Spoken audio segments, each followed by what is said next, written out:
ಸುಮಾರಷ್ಟು ಕೇಳಿಬಿಡ್ತಾ ಇತ್ತು ಮೀಡಿಯಾದಲ್ಲಿ, ಅಲ್ಲಿ ಇಲ್ಲಿ ಎಲ್ಲ ಕಡೆಗೆ. ಕಾಂತಾರ ಮಾಡೋಕ್ಕೆ ಶುರು ಮಾಡಿದ್ಮೇಲೆ ಸೆಟ್ಟಲ್ಲಿ ಹಾಗಾಯಿತು ಹೀಗಾಯಿತು ಅಂತೆಲ್ಲ ಕೇಳ್ಪಡ್ತಾ ಇತ್ತು. ಲೆಕ್ಕ ಹಾಕಿದ್ರೆ ಮೋಸ್ಟ್ಲಿ ಒಂದು 4 ಸಲನೋ 5 ಸಲ ನಾನು ಹೋಗಿಬಿಡ್ತಾ ಇದ್ದೆ. ಬಟ್ ಇವತ್ತವರೆಗೆ ನಾನು ಬಂದು ಈ ಸಿನಿಮಾನ ಶೋಲ್ಡರ್ಗೆ ಹಾಕೊಂಡು ನಾನು ಇಡೀ ತಂಡದ ಜೊತೆಗೆ ಬಂದು ನಿಮ್ಮ ಮುಂದೆ ನಿಂತಿದ್ದೀನಿ. 2ನೇ ತಾರೀಕು ಈ ಸಿನಿಮಾ ನಿಮಗೆ ತೋರಿಸ್ತೀವಿ. ಓನ್ಲಿ ರೀಸನ್ ನನ್ನ ಹಿಂದೆ ನಿಂತಿರೋದು ಆ ದೈವ ಅನ್ನೋದು ಅಷ್ಟೇ ನಂಬಿಕೆ. ಇವರಿಂದನೇ ನಮ್ಮ ಇಡೀ ತಂಡಕ್ಕೆ ಪ್ರತಿಯೊಬ್ಬರಿಗೂ ಆಶೀರ್ವಾದ ಮಾಡಿ ಇವತ್ತು ತೊಗೊಂಬಂದು ನಮ್ಮನ್ನು ಇಲ್ಲಿ ನಿಲ್ಲಿಸಿದೆ. ಸೊ ಹಾಗಾಗಿ ಪ್ರತಿ ಕಲಾವಿದರಿಗೆ, ರುಕ್ಮಿಣಿ ಅವರಾಗ್ಬೋದು, ಗುಲ್ಶನ್ ದೇವಯ್ಯ ಬಂದಿಲ್ಲ, ನಮ್ಮ ಕನ್ನಡದವರು. ಬಾಲಿವುಡ್ ಆ್ಯಕ್ಟ್ರು ಅಂತ ಹೇಳ್ತಾರೆ, ಅಲ್ಲ ಅವ್ರು ಆ್ಯಕ್ಚುಲಿ ಕನ್ನಡದವರು, ಕೂರ್ಗಿನವರು. ತುಂಬ ಅದ್ಭುತವಾಗಿ ಅವರು ಅಭಿನಯ ಮಾಡಿದ್ದಾರೆ. ಜಯರಾಮ್ ಸರ್ ಆಗ್ಬೋದು, ಕನ್ನಡದ ಎಷ್ಟೋ ಥಿಯೇಟ್ರ್ ಆರ್ಟಿಸ್ಟ್ಗಳು, ಎಷ್ಟೋ ಜನ ಪ್ರತಿಭೆಗಳು ನಮ್ಮ ಇಡೀ ತಂಡ ಸೇರಿಕೊಂಡಿದ್ದಾರೆ. ಒಂದು ದಿವಸ ಸುಮ್ಮನೆ ಯೋಚನೆ ಮಾಡ್ತಾ ಇದ್ವಿ ನಾವು, ಕೊನೆಯ ಚಿತ್ರೀಕರಣ ಮುಗಿಯೋ ಹಂತದಲ್ಲಿ ಎಲ್ರಿಗೂ ಒಂದು ಅದ್ಭುತವಾಗಿ ಊಟ ಹಾಕಿದ್ರು ವಿಜಯಣ್ಣ ಕುಂದಾಪುರಕ್ಕೆ ಬಂದು. ಅವಾಗ ನಮ್ಮ ಇಡೀ ಕುಂದಾಪುರ ಮತ್ತು ಸುತ್ತಮುತ್ತ ಎಲ್ಲ ಒಂದು ಮಿನಿ ಫಿಲ್ಮ್ ಸಿಟಿ ಥರ ಆಗೋಗಿದೆ. ಅಲ್ಲೆಲ್ಲ ಇನ್ನೆಷ್ಟು ಸಿನಿಮಾ ಬೇಕಾದ್ರೆ ಶೂಟಿಂಗ್ ಮಾಡ್ಬೋದು, ಆ ಥರದಲ್ಲಿ ಬೆಳೆದಿದೆ ಅದು. ಅವಾಗ ನಾನು ಲೆಕ್ಕ ಹಾಕ್ತಾ ಇದ್ದೆ.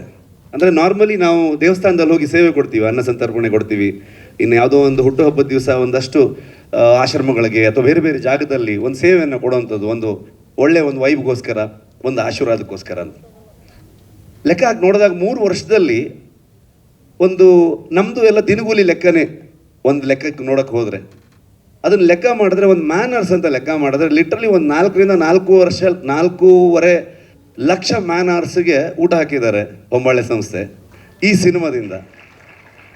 ಸಿನಿಮಾದ ಕಲೆಕ್ಷನ್ ಬಗ್ಗೆ ಮಾತಾಡ್ತೀವಿ ನಾವು, ಅಥವಾ ಆ ಸಿನಿಮಾ ಏನು ರೆಕಾರ್ಡ್ ಮಾಡ್ತು, ಎಷ್ಟು ಚೆನ್ನಾಗಿ ಬಂದಿದೆ ಎಲ್ಲೋ ಹೇಳ್ತೀವಿ. ಆದರೆ ಸಿನಿಮಾ ಒಂದು ಊರಿಗೆ ಬಂದಾಗ ಇಡೀ ಊರಿಗೆ ಅದು ಎಷ್ಟು ಚಂದದಲ್ಲಿ ಉದ್ಯೋಗನ ಸೃಷ್ಟಿ ಮಾಡುತ್ತೆ. ಅದ್ರ ಜೊತೆಗೆ ಎಲ್ಲರೂ ನಮ್ಗೆ ಕೊಡುವಂಥ ಆಶೀರ್ವಾದ ಇದೆಯಲ್ವ, ಎಲ್ಲವೂ ನನಗೆ ಅದು ಹೇಳೋದಕ್ಕೆ ಪದಗಳೇ ಇಲ್ಲ. ಅದು ಅಂಥ ಒಂದು ಕೆಲಸ. ಹಾಗಾಗಿ ಕಾಂತಾರ ಶುರು ಮಾಡಿದಾಗ ಸಿನಿಮಾ ಅಲ್ಲಿಂದ ಅದೊಂದು ಇಮೋಷ್ನಲ್ ಜರ್ನಿ ಆಗ್ತಾ ಹೋಯಿತು, ಪರ್ಸ್ನಲ್ ಜರ್ನಿ ಆಗ್ತಾ ಹೋಯಿತು. ತುಂಬ ದೊಡ್ಡ ತಂಡವಾಗಿ ಬೆಳೆದಿದೆ. ಸಾವಿರಾರು ಜನರು ಇವತ್ತು ಕೆಲಸ ಮಾಡಿದ್ದಾರೆ ಸಿನಿಮಾಗೆ. ನಿಮ್ಮ ಪ್ರತಿಯೊಬ್ಬರಿಗೂ ನಾನು ಥ್ಯಾಂಕ್ಸ್ ಹೇಳೋದಕ್ಕೆ ಇಷ್ಟಪಡ್ತೀನಿ. ಟ್ರೈಲರ್ ಬಿಡುಗಡೆ ಬಂದಾಗ, ಕಾಂತಾರ ಫಸ್ಟ್ ರಿಲೀಸ್ ಆದಾಗಲೂ ಕೂಡ ಎಲ್ಲರೂ ಕೇಳಿದಾಗ ನಾನು ಹೇಳಿದ್ದು ಒಂದೇ ಒಂದು ಮಾತು, ಇದು ಇಷ್ಟು ದೊಡ್ಡದು ಆಗೋದಕ್ಕೆ, ಇವತ್ತು ಇಷ್ಟು ದೊಡ್ಡ ಬಜೆಟಲ್ಲಿ ಸಿನಿಮಾ ಆಗ್ಬೋದು, ಎಲ್ಲವನ್ನ ಸುಮಾರು ಜನ ಮಾತಾಡ್ತಾರೆ, ಇಷ್ಟು ದೊಡ್ಡ ಸ್ಕೇಲು ಅದಿದೆಲ್ಲ ಅಂತ ಅಂದ್ಕೊಂಡು, ವಿಶ್ವ ಮನ್ನಣೆ ಇವೆಲ್ಲವೂ ಇರ್ಬೋದು. ಅದೆಲ್ಲದಕ್ಕೂ ಕಾರಣ ಆಗಿರೋದು, ಮೂಲ ಕಾರಣ ಕನ್ನಡಿಗರು, ಕನ್ನಡದ ಮಾಧ್ಯಮದವರು. ನೀವು ಅದನ್ನು ಇಷ್ಟು ದೊಡ್ಡ ಮಟ್ಟಕ್ಕೆ ತೊಗೊಂಡು ಹೋಗಿ ಅದನ್ನು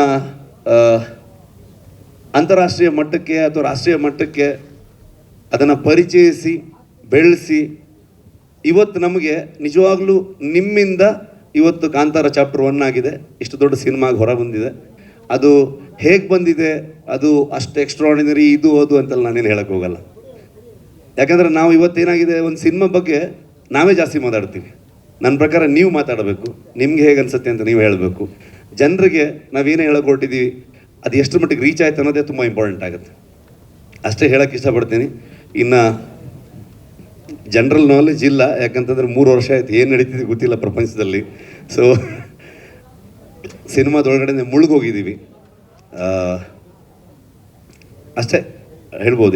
ಇನ್ನೇನು ಬಂದ್ವಿ 2ನೇ ತಾರೀಕು ಪ್ರಪಂಚದಾದ್ಯಂತ ಹೊಂಬಾಳೆ ಅಂತ ಸಂಸ್ಥೆ ಪ್ರಗತಿ ಆವಾಗಲೇ ಹೇಳಿದಾಗೆ ನನಗೆ ಒಂದು ಲೈನ್ ಕಥೆಯನ್ನು ಹೇಳಿ ಅದನ್ನು ನನ್ನ ಮೇಲೆ ನಂಬಿಕೆ ಇಟ್ಕೊಂಡು, ಅಲ್ಲಿಂದ ನಾನು ಅವರಿಗೆ ಪರಿಚಯ ಮಾಡಿದಂಥ ನನ್ನ ತಂಡದ ಮೇಲೆ ನಂಬಿಕೆ ಇಟ್ಕೊಂಡು ಇಲ್ಲಿವರೆಗೆ ಬಂದಿದ್ದೀವಿ. ಸಿನಿಮಾದಲ್ಲಿ ಯಾವಾಗಲೂ ಒಂದು ಸರ್ಕಲ್ಲು, ಒಂದು ಬಾವಿ, ಈ ಥರ ವಿಷಯಗಳನ್ನು ತೋರಿಸ್ತಾನೆ ಹೋಗ್ತಿದ್ವಿ. ಅದ್ರ ಒಳಗಡೆ ಇನ್ನು ಎಷ್ಟೆಷ್ಟು ವಿಚಾರಗಳಿದೆ ನನಗೂ ಗೊತ್ತಿಲ್ಲ, ಕರ್ಕೊಂಡು ಹೋಗ್ತಾ ಇದ್ದೀವಿ. ಸೊ ನೋಡೋಣ.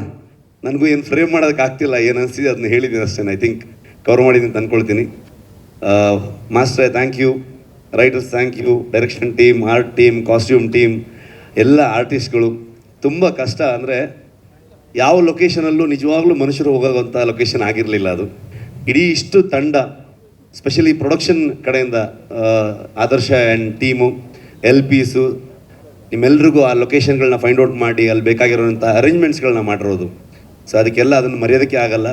ಅದು ಇನ್ನೊಂದ್ಸಲ ಮಾಡೋಕ್ಕಾಗತ್ತಂತನೂ ಹೇಳೋಕ್ಕಾಗಲ್ಲ, ಅಷ್ಟು ಅದ್ಭುತ ಅದು. ಎಲ್ಲ ಮ್ಯಾನೇಜರ್ಸ್ಗಳಿಗೆ, ಲೋಕಲ್ ಕೋಆರ್ಡಿನೇಟರ್ಸ್ಗಳಿಗೆ, ಊರಿನವ್ರಿಗೆ, ಡಿಪಾರ್ಟ್ಮೆಂಟ್ ಅವ್ರಿಗೆ, ಇನ್ನು ಯಾರ್ಯಾರ ಬಗ್ಗೆ ಅಂತ ಹೇಳಲಿ ನಾನು. ಥ್ಯಾಂಕ್ ಯು ವಿಜಯಣ್ಣ, ಥ್ಯಾಂಕ್ ಯು ಸೋ ಮಚ್. ನಮ್ದಲ್ಲ ಇದು, ಅವ್ರ ಫಿಲ್ಮು, ಅವರಿಂದನೇ ಈ ಸಿನಿಮಾ ಆಗಿದೆ, ಅವರೇ ಅದನ್ನು ತೊಗೊಂಡು ಹೋಗ್ತಾ ಇದ್ದಾರೆ. ಸೊ ಅವರಿಂದ ಅವ್ರಿಗಾಗಿ ಅಂತ ಅಂದ್ಕೊಂಡು ಹೇಳೋದಕ್ಕೆ ಇಷ್ಟಪಡ್ತೀನಿ ನಾನು.